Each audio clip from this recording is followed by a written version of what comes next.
Hi అండి. ఈ వీడియోలో 5 నిమిషాల్లో రెడీ అయ్యే కొబ్బరి పచ్చడి ఉందండి, చూడండి.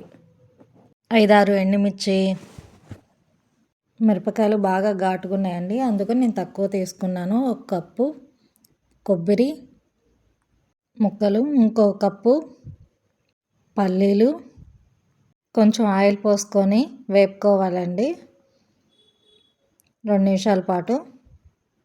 వీటినన్నిటినీ మిక్సీ జార్లో వేసి 2 రెబ్బల చింతపండు, జీలకర్ర, తగినంత ఉప్పు, చిన్నులపాయలు వేసుకొని కొంచెం వాటర్ పోసుకొని మిక్సీ పట్టుకోవాలి. ఆయిల్ వేడి చేసి పోపు గింజలు, జీలకర్ర, ఎండుమిర్చి రెబ్బలు, కరివేపాకు వేసుకొని వేపుకోవాలి. మిక్సీ పట్టుకున్నామండి. దీన్ని ఒక బౌల్లో తీసుకొని ఈ పోపు గింజలు వేసుకొని కలుపుకోవటమేనండి. అయిపోయింది. వీడియో నచ్చితే సబ్స్క్రైబ్ చేసుకోండి ఫ్రెండ్స్.